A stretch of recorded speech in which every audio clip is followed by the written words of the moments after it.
Well, hey there you. Have you been looking for a way to expand your D&D games? Give your players some fun subclasses to work with, new options for customizing your player races to fit their characters even more? Did you just want a staggering amount of useful options and rules in a dense, well-written and illustrated book narrated by one of the most powerful magical figures in Dungeons & Dragons lore that isn't some skeletal dude who may have made his phylactery literally every dungeon to ever exist? Great. Good. Grab your mortal and pestle, throw on some spirit box, and let's dive into Tashas Cauldron of everything.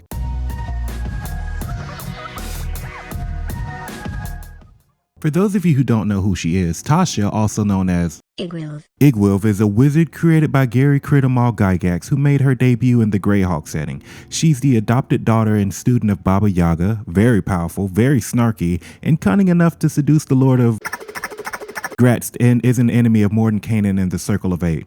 All in all, she's pretty great. Tasha's Cauldron of Everything, however, is the second major rules expansion for 5th edition in the same vein of Xanathar's Guide to Everything.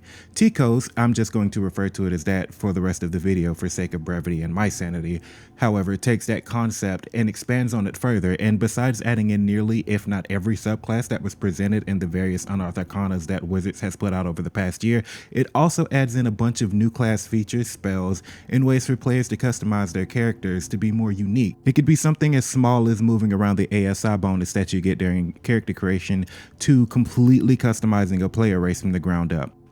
There's quite a bit packed into these 192 pages, so I'm going to try my best to condense it all into a succinct video. Hopefully it's not too long. Oh look, a transition. Character options. This is where players will get the bulk of their use out of Ticos, especially during initial character creation. The origin customization rules are a very simple and very welcomed addition where they can freely move the racial ability scores that you would get to fit around the character they're making. It addresses that the character creation was a bit rigid and allows for a few changes to be made to make the character feel a bit more unique in the world. And aside from moving the ASIs, you can also change your languages around as well as the proficiencies you would get.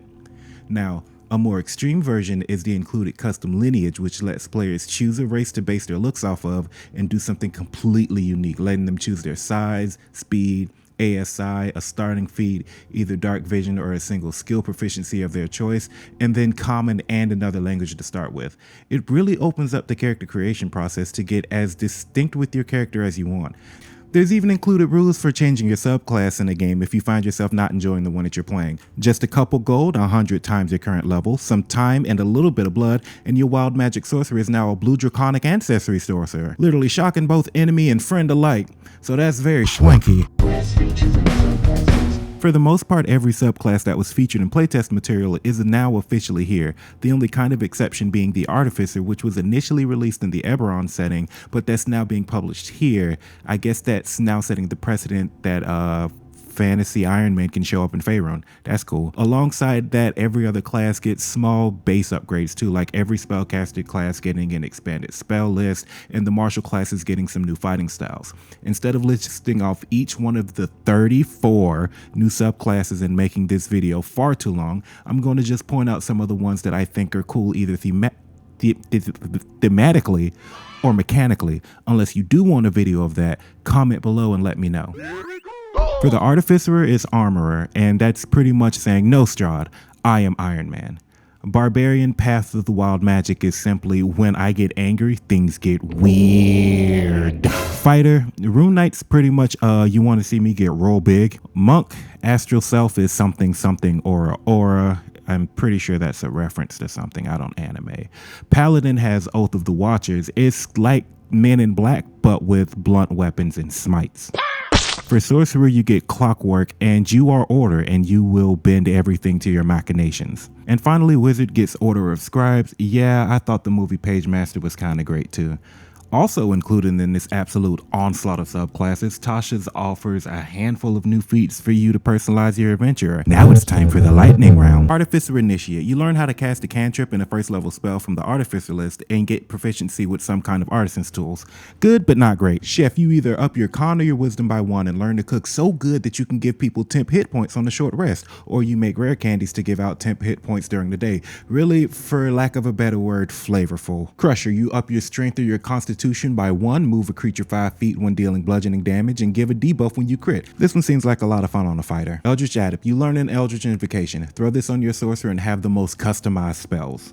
Great. Fate Touch, you up your charisma or wisdom by 1 and learn a free daily Misty Step. It's not bad. Fighting Initiate, you get a fighting style and are able to switch it whenever you take an ASI. If you're a martial class, this one's a no-brainer, especially since it seems like you don't lose the ASI to change your fighting style. Get this an unarmed fighter to become a better monk. Gunner, increase your dex by 1, gain proficiency with firearms, and lose the disadvantage when firing in melee. If you're in a game that takes place in a world with firearms, then you should definitely grab this one. If not, Meta Magic, you learn magical flair that isn't just visual. I also don't see anything written here saying that a sorcerer can't take this feat and benefit. Nice.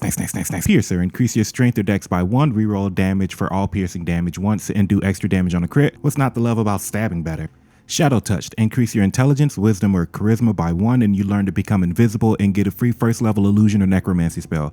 This one, I like this one. Skill Expert, increase any ability score by 1. Ooh, gain a new skill and gain expertise in one skill that you don't already have expertise in. Ooh, make sure to hide this from your rogue or bard. They don't need this. Telekinetic, up your intelligence, wisdom, or charisma by 1. Learn an invisible mage hand and do a cool mage hand push that you can do on Baldur's Gate 3. It's pretty okay. Telepathic, boost your int, wisdom, or charisma by 1 and then get the ability to telepathically communicate with anybody you can see within 60 feet of you. However, they can't respond if they don't have telepathy. And then you get a free detect thoughts per day. Good. Yes. Please. More of this. Yes. This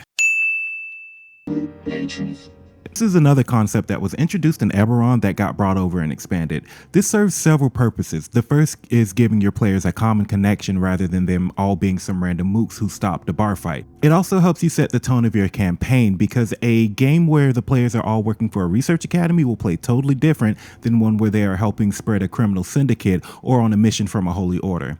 It also offers things like contacts, downtime activities, payment, missions, and story prompts, and serves as a great starting point for DMs to build campaigns out of. There are even rules for if your players want to be their own patron or to start a military, power, or crime syndicate. Personally now, I wouldn't mind running a game where the players are unknowingly working for Tasha. I think that'd be pretty fun. Migical Miscellany. Tico's also introduces new spells, rebalances some old spells and combos, and brings in new magical items, as well as things like prosthetic limbs, and they even brought the magical tattoos over officially. With some of the more wild magic items that they bring over, like the Mortar and Pester of Baba Yaga, and my personal favorite, the Teeth of Davel Nar, they have these epic quests in set to destroy them like they started in the Theros settings. And some of these things are just as wild as the ones that they included in that book. You can get some wild adventures started just based off of destroying one of the powerful magic items in this chapter. This chapter also has a lot going on the inside of it, and again, if it's something you want to see later, I don't know, maybe leave a comment. Now, this final chapter is where Tico's really shines for DMs, and it offers, well, everything from instructions on running a session 0 to customizing the game for you and your players' likings to rules for running the game for a single player, and it includes rules for and an absolute smorgasbord of sidekicks for you to pick and choose from. Do your players want to bargain with and maybe tame some monsters? There's rules for that here, as well as plainly laying out limits, both hard and soft, to make sure that your players are enjoying and feeling welcomed at your table. Tasha may be evil, but she's not a jerk, and you should be the same in the games you run. Also, for DMs like me who have problems coming up with puzzles, there are a few here of different types and varying levels of challenge to throw at your parties for them to over and under analyze while you quietly readjust the rest of your Lich's layer. The last but certainly not least bit of resources that Tico's provides is the included environmental hazards, and they come in the form of magical or supernatural realms and regions. These span from your standard haunted mansions and mirror worlds to the more out there concepts like an area where magic is running rampant, or a mimic colony. Wait, ooh, a mimic colony. Now that gives me some ideas. It's all coming together. Overall, Tico's is a welcome expansion that I can see getting a ton of use both from players and DMs alike. There's a lot included here that will either give you a spark of creativity if you find yourself dealing with the creative block, or optional paralysis while you try to figure out just what you want to do. If you haven't, I would recommend getting this book. If you're able to do so safely, grab it from your local gaming store. Always support local. And that's all I have for today. Stay safe, drink water, and roll on. Cool, so yeah, thanks for watching this, and yeah, just thanks for being here. Happy New Year. That might date this episode, but I don't care. So, like, if you enjoyed this, like, do that like thing. Hit a comment, hit a comment, and yeah, leave a like. So this year I'm going to actually try and push to do more stuff. We'll see how that goes. Yeah, I should have scripted this.